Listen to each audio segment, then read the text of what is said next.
few adjustments here on the camera as we're going live, but hey, we're here. We are here. We're live. Let me know if you all can hear me or can't hear me. But we are going to jump in. So today we're here with another Q&A session for business owners. So if you have questions and you can attend a future live session, feel free. You can email me your questions at growth@triumphcoachinggroup.com ahead of time. I'll also put it down in the comments, or if you're watching the recording of this, it's also down in the description. I'll put it down there as well if this is on YouTube or whatever. But we do these open live Q&A sessions. We're going to do these things twice a week. We're going to do them on Monday mornings at 11 a.m. Eastern.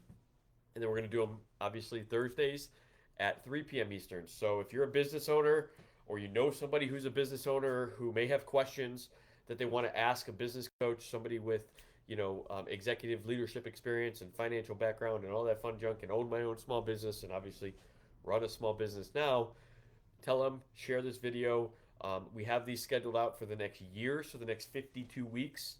We got these sessions scheduled out for, so I look forward to helping you in your business be more successful, answering your questions in any way, shape, or form. So, right after the holiday, everybody had a great Thanksgiving. We're leading into the end of the year, so some of the big questions that we get now is related to budget, right? Related to goals for 2024. One, you should probably have your budget wrapped up here in the next week or two for 2024. It's a good time, especially when we were in the corporate world. We actually did our budget in August, right, for the coming year, because there was a lot of approvals and feedback and insights you had to get from the various levels of the company. However, as small business owners, you have the flexibility to wait later in the year. You kind of know the things that are coming up. Maybe it's proposals that you expect to come in, or new goals. But the biggest thing as a small business owner that you need to keep in mind when thinking of 2024 is be concise and actually quantify what it is you want to achieve during the next year. Don't just say we want to have more revenue, or don't just say we want to improve 10%. Like, quantify what is the goal that you want to hit. Is it you want to hit $25,000 a month in revenue? Well, then that's your goal. Don't just say we want to, do a 10% increase. While a 10% increase is good, you may not have control over that. You may not be able to quantify what is made up in that 10% increase. But when you actually state you want to have consistent $25,000 months, you can then backtrack into, well, what do you need to make that happen? Do you need to, get X amount more customers? Well, if you have to have X amount more customers, and you know your customer lifetime value and you know your customer acquisition cost, well, now you can build your marketing budget, because you need to increase 100 customers and your customer acquisition cost may be $50. So you need to budget $5,000 or plan that out how you're going to spend it. So all of these things kind of, correspond to each other and help you build and plan for the next year. So that's kind of my initial sort of kickoff here for the Q&A session. Um, as you lead into 2024, just make sure that you think through what you want to achieve, and then begin to build that roadmap over the next few weeks of how you're going to achieve it and when your deadlines are, etc. So the first question that I got that hit home that I wanted to review was, I actually saw this from somebody who was posting in a group on one of the other platforms, and I responded to it, and I wanted to bring it to you all here. And that question was, how do you market and what do you do during slow times in your business to keep engaged with, or to keep increasing sales? And the number one, thing that I would suggest, and my dog's going crazy. Hey, quiet. My answer to this question is pretty simple. Is, if you're having a slow time bringing in new customers to your business, and your customer acquisition is starting to trend up, this is when you should kind of shift your focus to your current customers. So who's currently buying from you, and find ways to offer a new product or offer a new service to them, so that you can get them to buy from you more frequently. And then the flip side to that is then also look at your prior customers and find ways to reactivate them, have them buy from you again, whether it's a special value that you can offer them or a special discount or a package that you can offer to them. Finding ways to re engage former customers and your current customers is a great way for you to stay busy when you are having a slow period when it comes into bringing new customers. So that's a great option and great ways to do that. And when I say current customers, right, this particular individual was in the insurance industry. So it's think about what other offerings or insurance products do we offer that a vast majority of our clientele are unaware of, right? So creating a marketing campaign around that new product, or that maybe it's not even new, maybe it's just an existing product that nobody knows about. Create a 2 or 3 or 4 email marketing campaign that you can educate the customers on, and don't try to oversell. It's just education at this point. Um, and let them make the decision. And that's where your value as a business owner comes in, because you're educating the consumer. You're giving them advice, or you're giving them and opening up their mind to a new product, something that maybe they didn't even think they needed insurance for.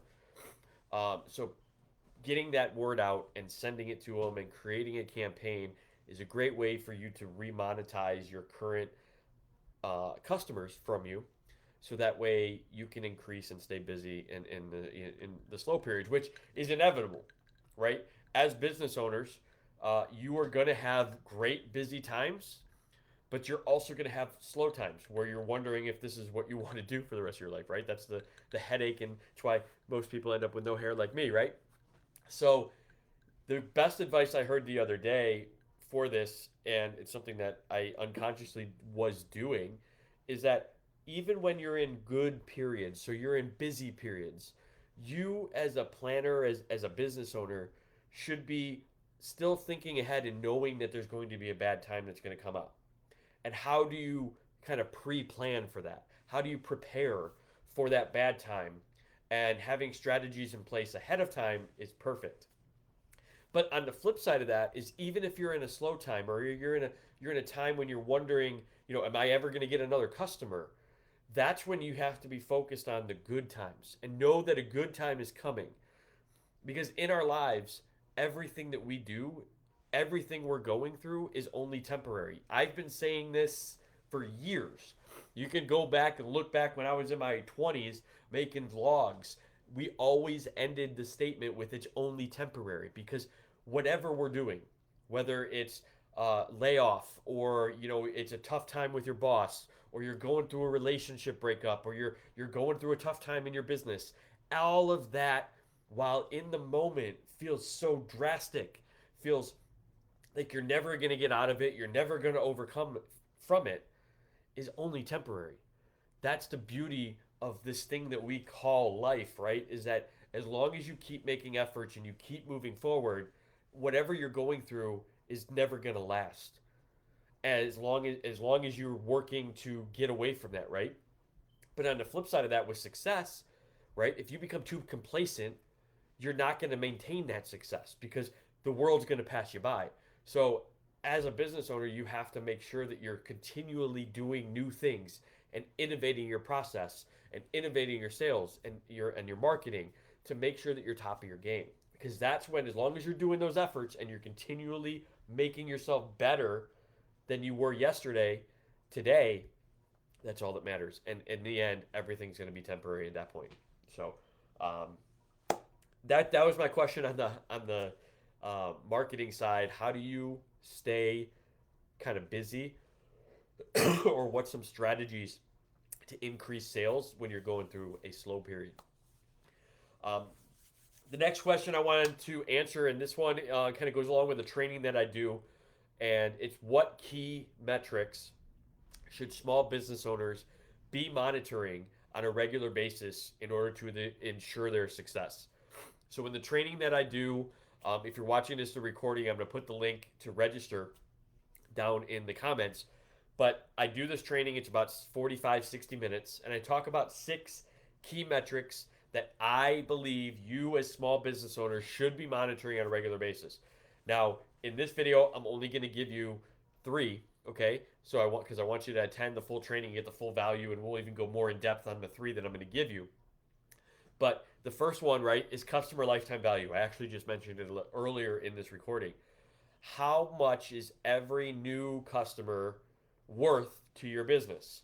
If you don't know this, you have no idea what you should be spending to acquire that customer, right? So you may be overspending in your marketing or in your acquisition because your customer lifetime value may only be $400 and you're spending $500 to get a new customer in. You need to make an adjustment. So by knowing that customer lifetime value, you truly can begin to make decisions on your business. So that's the first one. Know the lifetime value of your customer. The second one is, what is your gross profit margin? Especially if you are in a product or a service based business that has a lot of cost of goods sold. So, like home remodelers, landscapers, things like that. Know what your gross profit is and what your gross profit margin is as a percentage, because that true percentage, as you trend it, is going to determine, right, when you make additional sales or when you make new services, how much is going to hit your bottom line, because all your overhead costs are already paid for by your current operations. So, for example, if you're a home remodeler, okay, who with a gross profit margin of 40%, okay, so that means every dollar, 40% goes to pay overhead. But all your other overheads are already paid by the other jobs you're doing this year. If you can add another $100,000 of gross sales and new projects, and you don't have to add any overhead costs, like machinery or office salaries, etc., then you know that you're going to add $40,000 to profit because all your other costs are paid for. That's why the importance of knowing your gross profit margin is number 2. And the third one that I would say that you as small business owners should be paying attention to on a regular basis is your customer acquisition cost. Again, if I were to ask you to hand me, right, $100 on your marketing budget, and I have no guarantee, right, of what customers you're going to bring in, are you ever going to do that? No. But if I tell you that I'm going to bring in 10 new clients to your business and it's going to cost you $1,000, you know that that customer is now going to cost you $100 per customer. Now you use this in combination with the first metric that I mentioned, and that's your customer lifetime value. So if you have a customer lifetime value that's $400 and I'm charging you $100 to bring them in, would you do that every day? Absolutely. Right? So this is why knowing those 2 metrics together is vastly important to business owners. And the general rule of thumb, the other key piece from the training, is that you want to have a customer lifetime value that is at least 3-to-1 to the acquisition.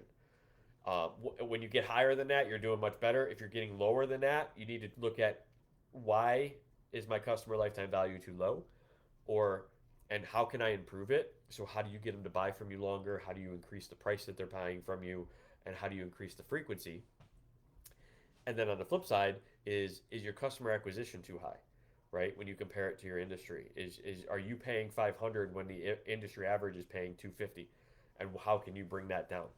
So no, those are the 3 metrics that as a small business owner you should at minimum be monitoring. Obviously, there's 3 other ones, but you're going to have to attend the training to get those. And then we even go more in depth on these 3 that I just talked about as well. So first one is customer lifetime value. The second one is, what is your gross profit margin? And number 3 is, what is your customer acquisition cost? Those are the 3 metrics that at a minimum you should be monitoring and trending in your business. Another question that I got is, what is the best advice that you've received as a business owner for marketing or for advertising, and what was that advice, right? And this advice I've actually heard from multiple people over my lifespan as a business owner from my early 20s till now, but even more so currently. just because of the landscape of social media, etc. And that number one thing is be consistent. Um, we all have different lives, we all have things going on, but posting consistently, responding consistently, following up consistently, these are all things that differentiate you from your competition. Okay. Uh, and it helps, it always helps, right? With the algorithm on social media, you know, it knows that I'm going to post a reel every day, or I'm going to post a, long form content every day. And it can help in getting your word out. Now, it's hard as small business owners, right? If you do it for 30, 60 days and you don't get any traction, to just say, this doesn't work.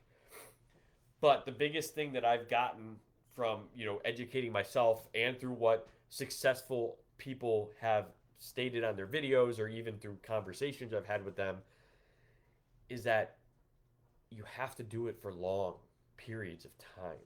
You have to keep building up that consistency. And it doesn't have to be daily. You can do this 3 times a week. Maybe you want to post just Monday, Wednesday, Friday, and you want to use Tuesday and Thursday as your customer meetings, or you want to use it for research, right?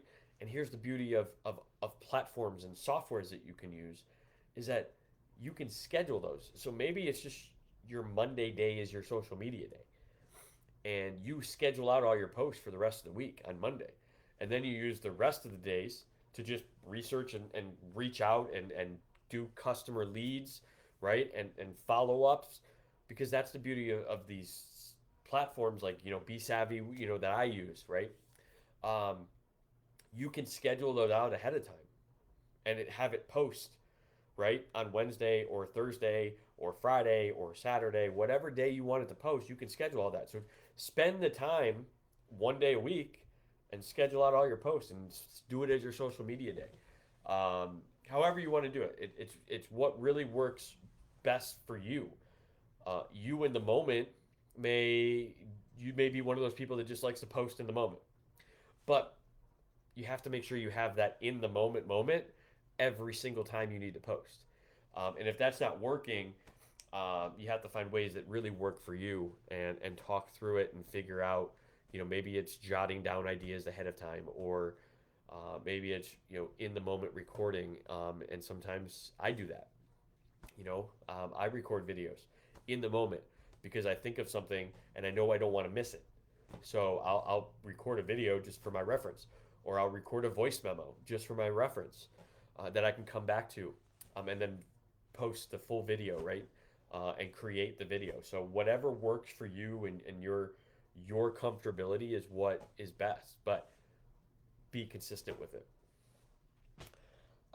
What's the best way to turn a website into a lead generating machine? And this is actually funny because I actually had a conversation with a potential connection this morning, and then I also just recorded a next episode of my From the Coach's Desk, which is the new series that I do on YouTube. And on this episode, I'm reviewing 3 home remodeling websites, and I don't review them ahead of time. They're like live reaction. I actually have ChatGPT tell me the 3 company names and the websites, and then I go to them and I provide the reaction to it, right? And then the contact that I was talking with this morning was saying, they don't get any traffic and no traction from their website. And all 4 of these websites had the same exact thing, and that is they do not follow our conversion equation. And that conversion equation is, 4 parts. There's 4 parts to this conversion equation.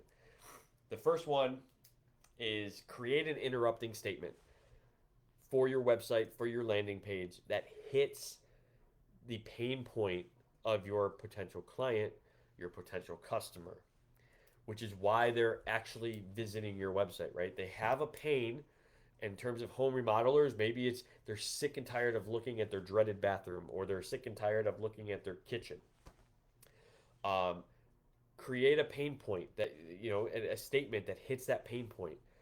And then you have part 2, right, which is your engagement. Now you've interrupted their attention.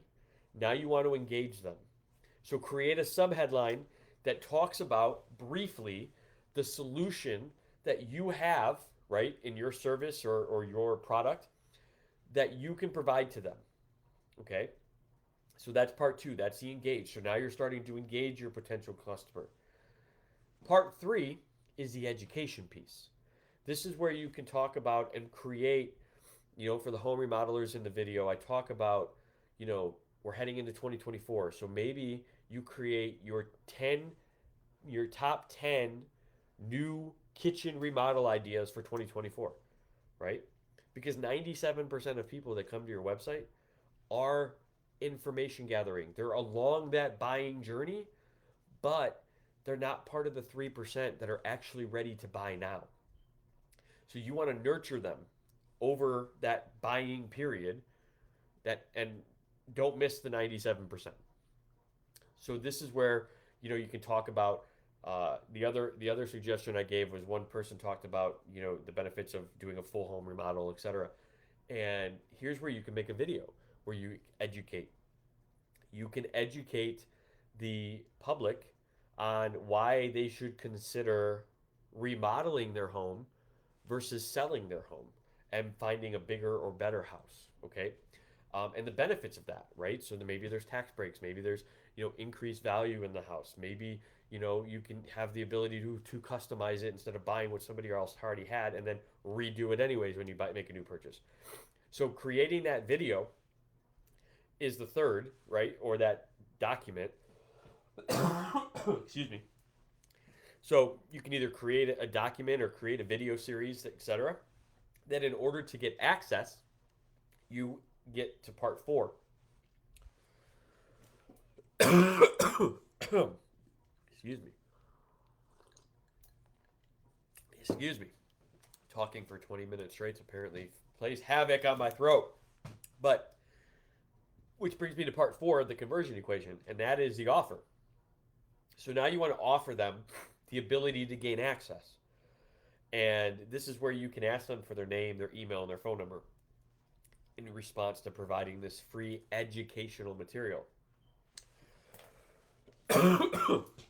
and the thing that, is important when you're doing this is that you're not doing it all in a salesy way. You're not doing it in a pushy way, which is what some people will say, oh, this is all sales. And that's because the wrong people are doing it. They're doing it the incorrect way. The correct way to do these strategies is to do them from an education mindset. So how do I educate somebody in a way that they're going to feel like they're getting value from my name and my company without me ever trying to ask for a sale? Now you can always offer that, hey, if you have questions, reach out to us, but that's it. Don't bombard them with, are you ready to make the purchase? Do you want to do a free estimate? Do you want to do a consultation? That's where they'll start to feel like they're on a used car slot, right? Where they're being pushed towards a sale. You as the business owner want to approach this entire strategy by taking the sales side out of it and just being an educator and thinking of ways, and here's the beauty is when you have a report or you have an educational video is you now can break that down into additional drip points for you to connect with the business owner.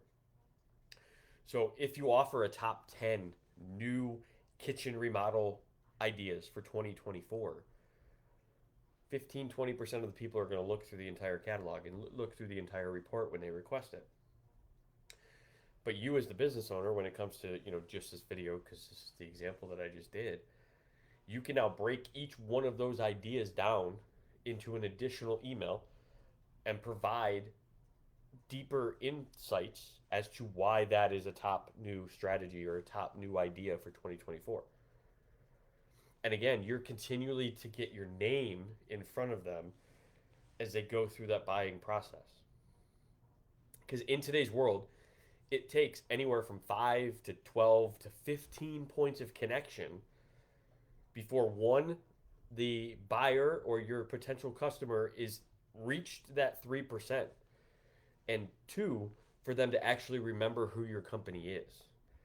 So what you want to do is you want to continue to provide them information to help them along that process. So you want to nurture them. But when they then reach that 3%, you want them to already be ready to think that your company is the one that they're going to go with because you've stayed with them the entire time. One, you've provided them high levels of value during that process. And three, right, they're never even going to question the price at that point because they know how in depth you went before you even asked them for a sale. So now price doesn't even come an equation. However, if companies just go without worrying about this whole nurturing side of the buying process, this is when the consumer, all they have to rely on is price. Because I don't know John from Jane from Jim and the difference between their companies. Neither one of them have been through me when I've gone through the education piece or I've gone through the idea process when it comes to remodeling. So what am I going to compare, right? The three companies on when they bring stuff back to me. I'm going to compare the price. But if you take the time ahead of time and explain value and provide additional value, now the consumer feels more comfortable, and that's what we buy, right? We don't buy necessarily price 100% of the time, okay? We buy value as a consumer. So add me more value, right? And I will pay your price. As long as the value that I'm getting back, in my mind, far exceeds the price that I'm paying for that service or for that product or for that remodel, etc. So, well, we have we're pretty much at 3:30 now. So again, each one of these sessions is going to be about 30 minutes. And again, feel free to submit your questions to me for a future session, growth at triumphcoachinggroup.com. Also, feel free to share this video with anybody in your network who is a business owner who may have questions or may have some of these questions too that we went over today. And then also make sure you subscribe to get notified when we are posting live. Again, as I said, we're going to do this twice a week. We're going to do Monday mornings at 11 a.m. here on Facebook, and then also we're going to do Thursday at 3 p.m. Both of those times are going to be Eastern Standard Time. I will obviously always have the recordings, and I'll also put any pertinent information in the recording. I'll drop it down in the comments. So if you've watched it live and you need to come back and get that information, feel free to go ahead and do that.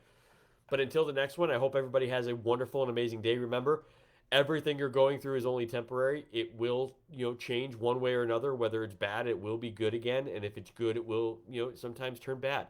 So make sure you're preparing for those and keep triumphing. And I'll see y'all in the next one.